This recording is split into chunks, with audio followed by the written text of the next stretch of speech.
할렐루야. 하나님의 사랑이 우리와 함께 하시는 줄로 믿습니다.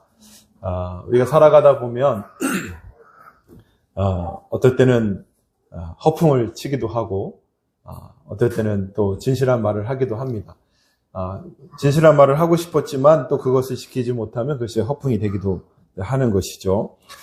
베드로가 오늘 처한 상황이 바로 그런 상황이었다는 것을 우리는 잘 알고 있습니다. 베드로는 예수님께서 내가 이제 가야 하는데 내가 가는 곳에 따라올 수 없다라고 말하니까 베드로는 당당하게 이야기합니다. 주여, 내가 지금은 어찌하여 따라갈 수 없나이까? 주를 위하여 내 목숨을 버리겠나이다 라고 아주 단호하게 고백하고 있는 것을 보게 됩니다. 그러나 우리가 잘 아시는 것처럼 베드로는 3번 부인할 것이라고 하는 예수님의 말씀을 따라서 3번 부인하는 인생이 되었고요. 결국에 지금 예수님 앞에서 그 3번 부인한 것에 대한 그런 실패한 모습으로 있는 것을 보게 됩니다. 이 모습만 보게 되면 베드로는 어떤 사람입니까? 실패한 사람입니다. 베드로는 바로 허풍쟁이 같은 그런 모습으로 있게 되는 것이죠. 다시 한번 확인하지만 우리의 각오와 다짐은 언제나 실패한다는 것을 다시 고백하게 됩니다. 우리가 내뱉은 어떤 말도 사실 그것을 실천할 수 있는 능력이 없다라는 것이죠. 우리가 생각하고 우리가 말대로 살아왔다면 아마 우리 다 서울대에 나왔을 겁니다. 그리고 각자 원하는 분야에서 아마 일하고 있었을 텐데 그것은 이루어지지 않았잖아요. 그러니까 우리가 꼭 생각한 대로 되는 것은 아니다라는 것을 볼 수 있는 것이죠. 지금 베드로의 상황이 얼마나 민망스럽고 얼마나 부끄러운가 우리는 잘 알 수 있을 것입니다. 그런데 예수님께서는 베드로에게 어떠한 책망이나 비난도 하지 않고 계시는 것을 보고 있다라는 겁니다. 왜냐하면 예수님의 시선은 다른 사람들의 시선과 다르기 때문에 그렇습니다. 예수님은 지금 3번이나 부인했던 베드로를 보고 계시는 것이 아니라 곧 십자가에서 거꾸로 매달려 순교할 베드로를 보고 계시기 때문에 그렇습니다. 더 나아가 하늘로 올라가 그리스도와 함께 하나님의 우편에 앉을 베드로를 예수님은 보고 계신다는 것입니다. 예수님은 베드로의 과정을 보고 계시는 것이 아니라 그 베드로의 끝을 보고 계신다는 것입니다. 우리가 이러한 예수님의 시선이 없이는 사실 살 수 없다라는 것을 우리는 잘 알 수 있죠. 자녀를 키울 때 자녀가 우리가 생각하는 대로 우리가 기대하는 만큼 따라오지 않는 것을 보게 됩니다. 태어나 보면 알잖아요. 말도 못해요. 걷지도 못해요. 신분을 시켜도 잘 못해요. 그렇다고 해서 그 자녀를 버립니까? 그러지 않잖아요. 끝까지 인내하고 말을 함으로 그 아이가 말할 수 있도록 걸을 수 있도록 한 정상적인 인간으로 살아갈 수 있도록 우리는 끝까지 그를 지원하는 것을 보게 됩니다. 학생들도 마찬가지죠. 배우는 이들인데 그들이 모른다고 해서 그들을 책망하거나 그들을 비판하지 않습니다. 얼마 전에 손흥민이 무슨 대회에서 우승했다고 난리가 났는데 손흥민이라고 해서 처음부터 축구를 잘했겠습니까? 그 아이 때 공 오는 거 잡지도 못했을 거고 차지도 못했을 것입니다. 그러나 끝까지 그 아빠가 끝까지 그 아이를 포기하지 않았을 때 오늘의 손흥민이라고 하는 사람이 나타날 수 있었던 것이죠. 우리의 시선이 예수님의 시선 되어지기를 주님의 이름으로 축복합니다. 서로를 볼 때 예수님의 시선을 가져야 되는 거예요. 우리는 다른 사람을 볼 때 과거로 그 사람을 규정할 때가 있는 것을 보게 됩니다. 저 사람은 그랬던 사람이야. 저 사람은 범죄자야. 저 사람은 잘못한 사람이야. 라고 말하며 그 사람의 과거로서 그 사람을 평가하려고 하는 것이 우리의 속성인 것을 보게 됩니다. 이것은 예수님의 시선이 아닌 것이죠. 또한 현재의 그를 보고 그의 완성도를 생각하는 것을 보게 됩니다. 그가 지금 실패했다면, 지금 실수했다면 그 사람에 대해서 규정하려고 한다는 것이죠. 이 역시도 예수님의 시선이 아닌 것을 보게 됩니다. 예수님의 시선은 끝을 보는 것입니다. 저가 지금은 부족하고 과거에는 잘못한 사람이라 할지라도 오늘의 이 과정을 통해서 결국엔 그리스도와 함께 한 몸이 되고 나와 함께 한 몸이 되는, 그래서 그리스도의 아름다운 신부가 되고 새 예루살렘을 이루는 복된 자라고 하는 그 시선을 가질 때 우리는 예수님의 시선을 가진 것이다 라고 이야기할 수 있을 줄 믿습니다. 우리가 서로가 서로를 바라볼 때 그렇게 예수님의 시선을 통하여 바라보고 또 고백하고 사랑할 수 있는 주님의 자녀들이 되어지시기를 예수님의 이름으로 축복합니다. 그렇게 되니까 이 베드로가 실패로 끝나는 것이 아니라 성취하는 사람이 되게 하는 것을 봅니다. 예수님께서 내가 지금은 따라올 수 없으나 후에는 따라오리라 라고 말씀하셨습니다. 베드로는 바득바득 우기며 내가 지금 따라갈 수 있다라고 얘기했지만 결국에 그는 실패한 것이죠. 그러나 예수님께서는 그를 실패한 그런 모습으로 보시는 것이 아니라 나를 따라올 것이다, 후에 따라올 것이다 라는 그 말씀이 베드로에게 성취되게 하시는다는 것을 우리는 보게 되는 것입니다. 베드로는 그냥 말했을 뿐이지만 그 말은 그냥 말이 아니라 주님이 들으셨을 때 그것은 약속이 되었고 그리스도 예수 안에서 결국 그것이 성취되게 하시는 분이 그리스도라는 사실을 우리에게 말해주는 것이죠. 우리는 예수를 믿으면서 수없이 많은 고백들을 주님께 드려왔을 것입니다. 내가 던졌던 고백들, 내가 던졌던 마음들을 우리는 사실 지킬 수 없었다라는 것이죠. 그러나 주님은 내가 날렸던 그런 공수표 같은 그러한 고백들을 주님은 다 기억하고 계시고 그 기억하심을 우리 안에서 성취하도록 이끌고 계신다는 사실을 믿을 수 있는 여러분과 제가 되기를 바랍니다. 그러므로 혹 그것이 공수표 같을지라도 매일매일 실패해서 정말 하나님 앞에 무엇라 말할 수 없는 그 부끄러운 모습이라 할지라도 우리는 주님께 많은 고백을 하는 사람들이 되어야 될 줄로 믿습니다. 주님 사랑합니다. 내가 주님을 위하여 살겠습니다. 내가 주님을 따르겠습니다. 라고 하는 우리의 고백들이 늘 던져질 수 있는 여러분과 제가 되기를 원합니다. 그러면 나는 공수표로 던졌을지라도 주님은 그것을 백지수표로 바꾸셔서 성취라고 하는 은혜를, 그 주님의 결과를 우리에게 허락해 주실 줄로 믿습니다. 내가 고백하고 내가 지키는 것이 아니라 나는 실패할 수 있으나 그리스도께서는 그 나의 고백이 성취가 되게 하신다고 하는 그 놀라운 사실을 기억하시고 주님께 고백할 수 있는 주님의 사람들 되어지시기를 원합니다. 그리고 주님은 그에게 이제 말씀하시는 것입니다. 내가 젊어서는 스스로 띠띠고 원하는 곳으로 다녔거니와 늙어서는 내 팔을 벌리리니 남이 내게 띠띠우고 원하지 아니하는 곳으로 데려가리라 라고 말씀하십니다. 주님은 말하신 것을 이루시는 것이죠. 그래서 이제 그 사람이 젊어서는, 베드로가 젊어서는 자기가 원하는 대로 살았지만 이제 그의 남은 삶이 오직 주님을 위하여 사는 것이고 또한 결국 십자가에 거꾸로 매달려 죽는 그 삶을 살게 될 것이라는 것을 약속하셨고 말씀하셨고 그 일을 성취하고 계시는 주님이신 것을 보게 됩니다. 베드로에게 고백할 수 있는 그런 마음을 감동을 주십니다.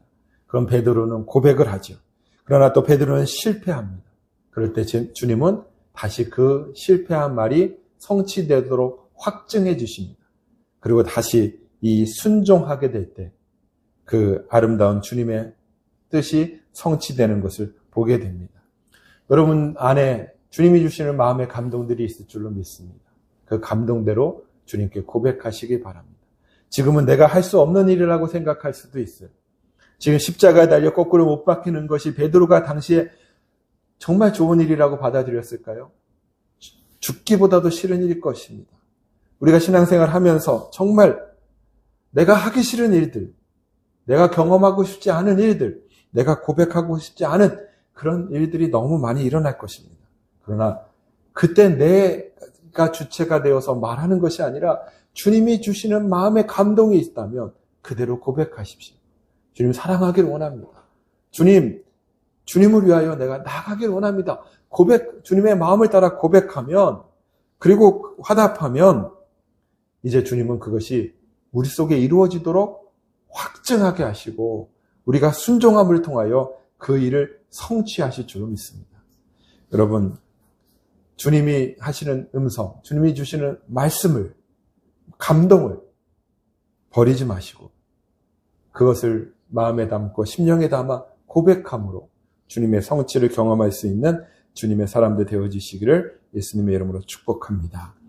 그러니까 예수님은 이제 그에게 말씀하시는 것이죠. 19절에서 나를 따르라 라고 베드로에게 말하고 있습니다. 예수님의 시선을 가져야 예수님을 따를 수 있는 것입니다. 예수님의 시선이 없으면 사실 우리가 따를 수가 없는 거예요. 그 예수님을 따르는 예수님의 시선을 갖기 위해서는 우리는 하나님의 임재를 체험하는 사람들이 돼야 한다는 것이죠. 예수님은 과연 어디 계십니까? 지금 나를 따르라 라고 하는 예수님은 어디에 계시고, 또한 22절에 요한에 대해서 이야기하면서 내가 올 때까지 그를 머물게 한다라고 했으니 주님은 어디를 가신다는 얘기잖아요. 그럼 주님은 우리 안에 계시는 분입니까? 어디 가서 계시는 분입니까?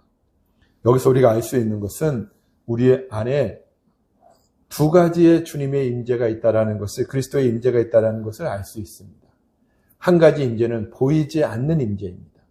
그리스도는 우리 안에 오십니다. 그리고 우리 안에서 나를 따르라고 말씀하시는 주님이시라는 거예요. 이미 우리 안에 임재하여 계십니다. 그리고 우리를 안에서 우리의 생명이 되셔서 나를 따르라라고 말씀하시는 거죠. 이것이 첫 번째 임재입니다. 보이는 임재는 두 번째 임재인데 그분은 하늘에 오르셨어요. 그리고 다시 재림하실 주님이신 것이죠. 그 주님은 보이지 않습니다. 이 주님은 우리가 앙망하고 바라야 할 것이지만 보이지 않는 그런 임재인 것이죠. 우리의 시선은 보이지 않는 임재를 바라볼 때 그리스도를 따르는 사람들이 되어질 줄로 믿습니다. 눈에 보이지 않아요. 그러나 그분은 내 안에 계십니다. 그리고 나를 따르라고 하시고 그냥 뒷짐을 지고 나를 따라오라 라고 명령하시는 것이 아니라 우리 안에서 생명이 되어서 우리가 따를 수 있도록 그 성취를 이루시는 분이 주님이시라는 거예요. 우리는 내 안에 있는 그 그리스도를 봐야 되는 거예요. 그럴 때 그 임재 속에서 우리는 주님을 순종하는 사람들이 되어질 줄로 믿습니다. 그러나 보이지 않는 그 보이는 임재만을 기다리는 사람들은 평생 그리스도를 볼 수 없고 그리스도를 따를 수 없을 것입니다. 주님 내 앞에 나타나 주세요. 주님 어떤 음성을 내게 주세요.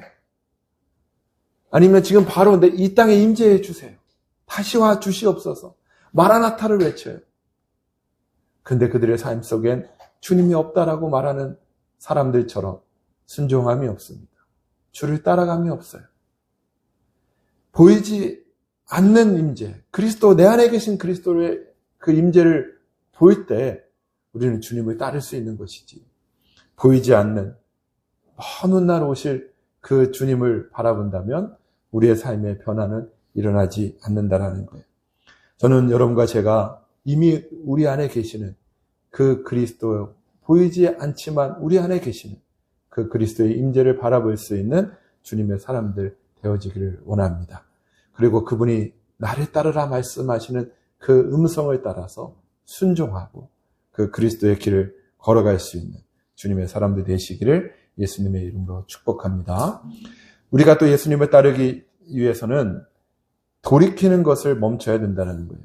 20절 말씀해 보니까 베드로가 돌이켜 예수께서 사랑하시는 그 제자가 따르는 것을 보니 그는 만찬석에서 예수의 품에 의지하여 주님을 파는 자가 누구오니까? 라고 묻던 자다라는 거죠. 요한을 얘기하는 것이죠. 그가 예수님을 바라보던 그 눈을 돌이켰습니다. 딴 데를 바라봤어요. 그랬더니 거기 요한이 있는 것이죠.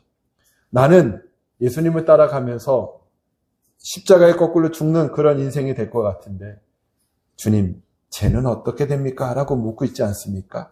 21절에 이에 베드로가 그를 보고 예수께 여짜오되 주님, 이 사람은 어떻게 되겠사옵나이까? 라고 묻고 있는 거죠. 그때 주님은 대답하시는 겁니다. 22절에서 예수께서 이르시되 내가 올 때까지 그를 머물게 하고자 할지라도 내게 무슨 상관이냐?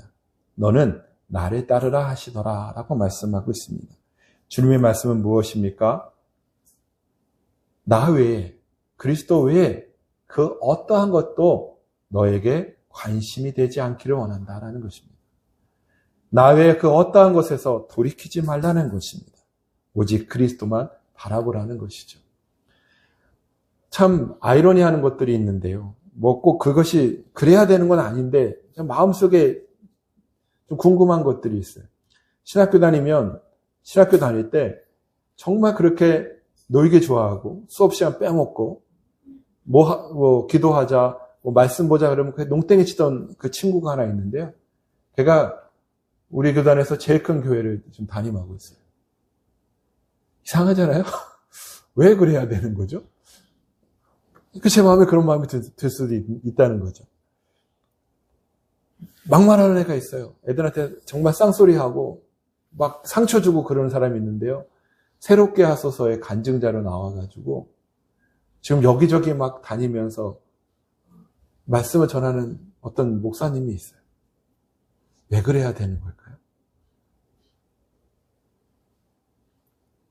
아무리 노력해도 나는 얻을 수 없는데 아버지가 뛰어난 분이라서 좋은 자리를 얻는 그런 친구들도 보게 됩니다. 우리 삶 속에서 이런 걸 보면 참 이상하다는 생각을 하잖아요. 하나님 왜 이래야 합니까? 주님 이게 정말 정상입니까? 라는 질문을 주님께 할 수 있다는 거죠. 주님은 말씀하시는 거예요. 내게 무슨 상관이냐? 너는 나를 따르라. 우리는 그리스도 외에 다른 것에 너무 관심을 많이 갖고 있습니다. 다른 사람이 어떻고 이 환경이 어떻고 저 물건이 어떻고 주님은 그것을 바라보지 말고 그것에 돌이키지 말고 나를 바라보라는 거예요. 내 안에 있는 나를 바라보고 나를 따르라 라고 주님은 말씀하고 계신다는 것입니다. 여러분과 제 삶 속에 그리스도 외에 다른 것에 관심 갖지 맙시다. 그리스도 외에 다른 사람 때문에 내 갈 길을 멈추거나 돌이키는 자가 되지 마시기 바랍니다. 오직 주님만을 바라보고 주님이 따르라 하시면 우리 찬양했잖아요. 주님이 가라 하시면 가는 것이고 주님이 서라 하면 서는 것이 우리의 인생인 것이죠. 주님의 음성을 듣고 주님이 만약에 주님께만 집중하고 관심 가질 수 있는 주님의 사람들 되어지시기를 예수님의 이름으로 축복합니다. 또 우리가 예수님을 따를 때는 희생이 있을 것을 우리에게 말씀하고 있는 것이죠. 이제 내가 젊어서는 스스로 뛰고 다녔으나 이제는 늙어서는 내 팔을 벌리고 남이 내게 띠띠우고 다니는 것이다 라고 얘기하시며 19절에서 이것이 베드로가 어떠한 죽음을 통해서 하나님께 영광이 될 것이라는 것을 말씀하고 있다는 것을 보게 됩니다. 베드로에게 이제 너는 나를 따라 라고 말씀하시며 주님이 하시는 말씀이 뭐예요? 너는 죽을 거야. 이게 이상하잖아요. 주님을 따르면 그 끝이 뭐 해야 돼요? 최소한 교황 정도는 해야 되는 거 아닙니까? 내가 주님을 위하여 다 버리고 갔는데 주님 나는 교황 정도는 시켜주셔야죠. 이게 끝이어야 될 것 같잖아요. 우리의 생각은 그래요. 근데 주님은 말씀하시는 것은 내가 십자가에서 죽을 거야. 그것도 똑바로 서서 죽지 않고 거꾸로 매달려 죽을 거야. 라고 주님은 말씀하고 있다라는 거예요. 어떤 일이 그렇게 끝난다면 얼마나 허무하겠어요. 근데 이것은 우리의 생각인 것이죠. 사실 우리의 인생 바둥바둥 살고 있잖아요. 한 푼이라도 더 벌려고 열심히 일하고 있고요. 더 좋은 자리를 얻으려고 열심히 애쓰고 있습니다. 그러나 그냥 일반적인 인생의 끝은 무엇입니까? 사망이에요. 죽음이에요. 죽지 않을 사람이 어디 있습니까? 다 죽는 거죠. 이런 허무한 결론이 나지 않기 위해서는 주님의 시선이 필요하다는 거예요. 회당장의 딸이 죽었다고 예수님을 모셔가지 않습니까? 사람들은 다 죽었다고 고백하고 있어요. 예수님 뭐라 그래요? 네가 죽은 것이 아니라 잔다라고 말씀하시는 거예요. 주님의 시선은 우리의 시선과 다르다는 것을 말씀하고 있는 것이죠. 예수님은 뭘 보고 계시는 것입니까? 그 사람의 목숨을 보고 있는 것이 아니라 그 안에 있어야 할 영원한 생명을 보고 계신다는 것이죠. 우리는 우리의 시선이 예수님의 영원한 생명에 있어야 될 줄로 믿습니다. 영원한 생명이 없는 자는 살아 움직여 뛰어다니는 것 같지만 이미 죽은 것이에요.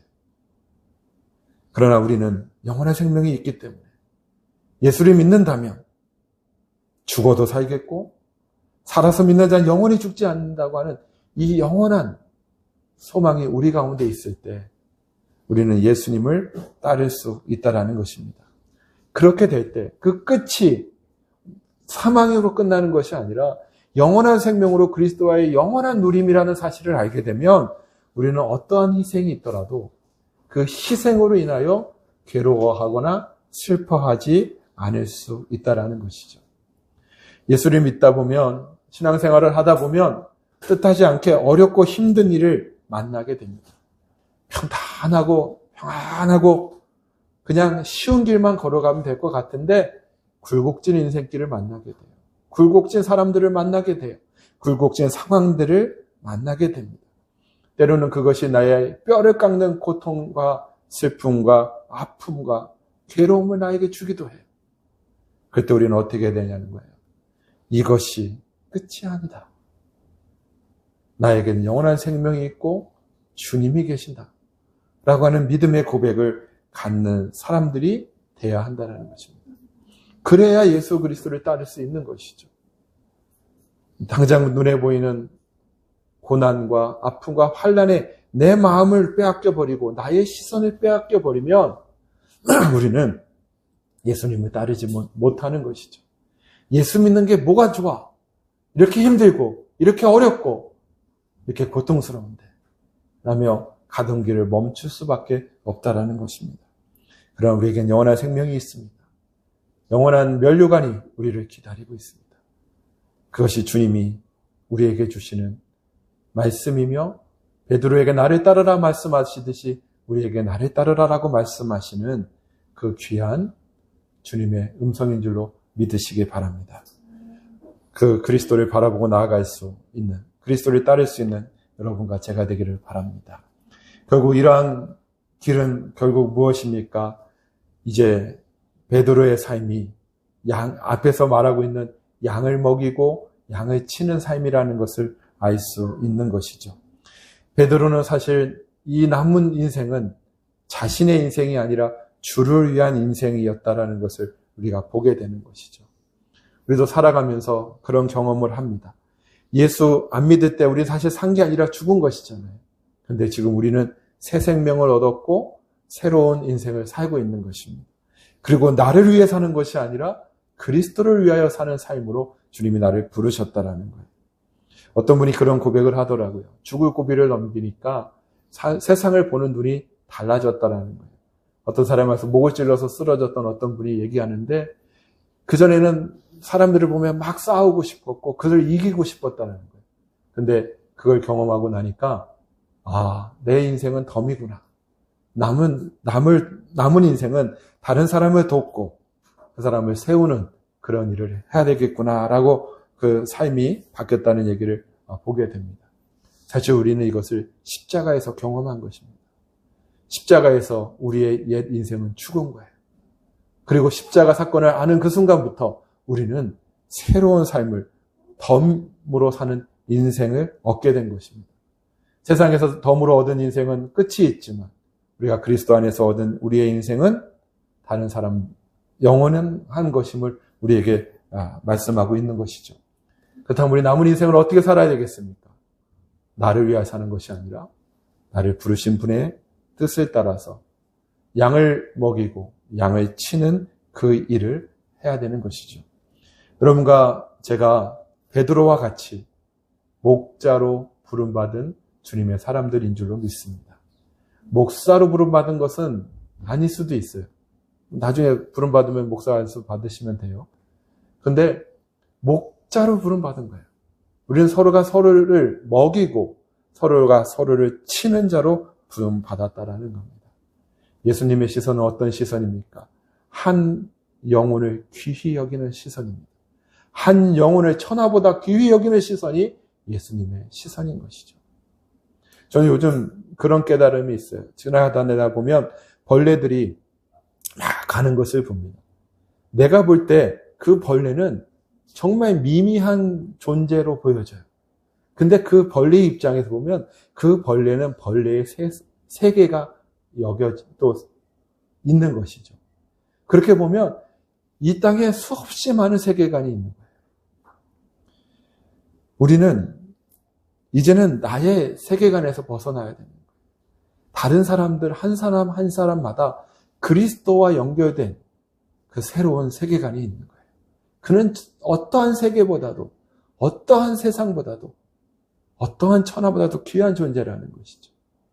다른 사람을 바라볼 때 그 귀한 존재로서 볼 수 있는 그 주님의 시선과 주님의 마음이 우리한테 열려졌으면 좋겠습니다. 그래서 그 잃어버린 한 마리 양을 찾기 위해서 99마리의 양을 두고 그 한 마리를 찾아가는 주님의 심정을 볼 수 있게 되기를 바랍니다. 우리는요, 내가 먼저 가면 뒤에 오는 사람을 탓합니다. 왜 그렇게 늦게 오냐? 왜 그거밖에 못 오냐? 근데 주님은 뒤에 온 사람 탓한 게 아니에요. 먼저 온 사람을 기다리게 합니다. 그리고 찾아가서 그를 함께 갈 수 있도록 하는 것이죠. 신앙생활을 하면서, 교회 생활을 하면서 어떤 사람은 늦게 오는 사람도 있을 것이고요. 어떤 사람은 주저앉은 사람도 있을 거예요.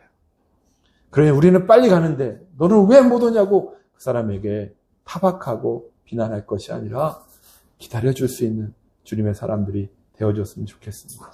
그 사람이 같이 갈 수 있도록, 같이 가서 힘을 주고 용기를 주고 주의 말씀과 주의 생명을 공급하여서 함께 걸어갈 수 있는, 그리고 함께 세워져 가는, 서로가 서로에게 먹이고 치우는 이 목자의 시선, 목자의 마음이 우리의 마음 되어지는 은혜가 있게 되기를 원합니다. 처리해야 될 것들이 세상에 많이 있잖아요. 죄도 처리해야 되고 세상도 처리가 돼야 되고 많은 것들이 처리가 돼야 되는데, 처리되기 가장 어렵고 힘든 것이 자아의 처리인 것 같아요. 내 자아가 십자가에 못 박히지 않으면 우리는 예수님을 따를 수 없다라는 것을 너무도 잘 알고 있습니다. 여러분과 제가 자아도 십자가에 못 박혔다는 사실을 이 시간 고백할 수 있게 되기를 바랍니다.